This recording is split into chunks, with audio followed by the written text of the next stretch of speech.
حضرت ابو ہریرہ رضی اللہ تعالی عنہ فرماتے ہیں، وہ فرماتے ہیں کہ آپ صلی اللہ علیہ وسلم سے پوچھا گیا ایُّ الاعمال افضل، سئل رسول اللہ صلی اللہ علیہ وسلم ایُّ الاعمال افضل، کہ افضل عمل کون سا ہے؟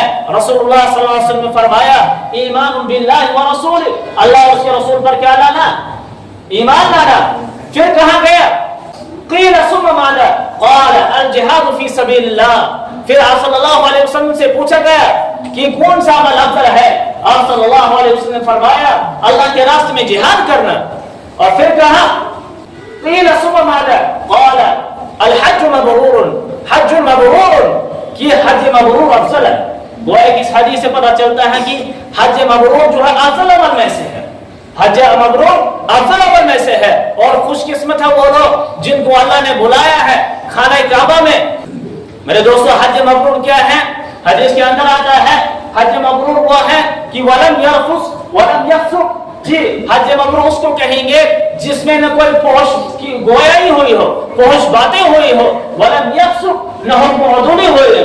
مطلب اس کا یہ ہے کہ یعنی حج مبرور اس حج کو کہیں گے جس میں انسان سے کوئی گناہ نہ ہوا ہو، انسان گناہوں سے پاک، چاہے گناہ کبیرہ ہو چاہے گناہ صغیرہ ہو، تمام گناہوں سے انسان پاک ہو تو اس کو حج مبرور کہا جائے گا۔ اور حج مبرور کہ انسان جب حج کرے اس کی زندگی بدل جائے، اس کی زندگی بدل جائے، کہ جو ہی حج کرے، حج کرنے کے بعد جب وہ واپس آئے تو اس کی زندگی میں تغیر آیا ہو، اس کی زندگی بدل گئی ہو، پہلے کے مقابلے میں اس کی زندگی، اس کے اندر نمازوں کی پابندی زیادہ آئی ہو۔ میرے بھائیوں یہ حج ہے، اور حدیث کے اندر آتا ہے جس کے اوپر حج فرض ہے۔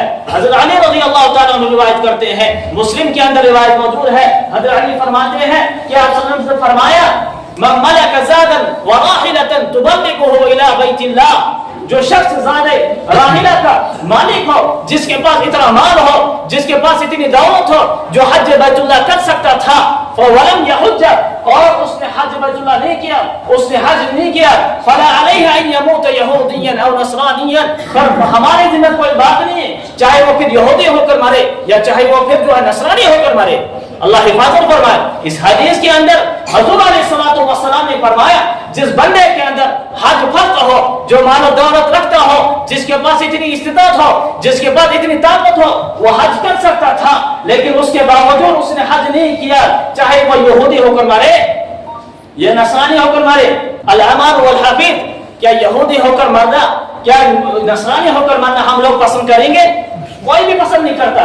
ہر ایک تو یہی چاہتا کہ ہماری موت ایمان پر ہو، ہر ایک تو چاہتا کہ ہماری موت کلمے پر ہو، ہر ایک تو چاہتا کہ میں نیک بن جاؤں، ہر ایک تو چاہتا ہوں کہ میری زندگی سنت رسول پر آ جائے، ہر ایک تو چاہتا میری زندگی قرآن کے مطابق گزرے۔ کوئی یہ نہیں چاہتا کہ میری موت جو ہے یہودی کی حالت میں آئے، کوئی یہ نہیں چاہتا کہ میری موت جو ہے نصرانی کی حالت میں آئے۔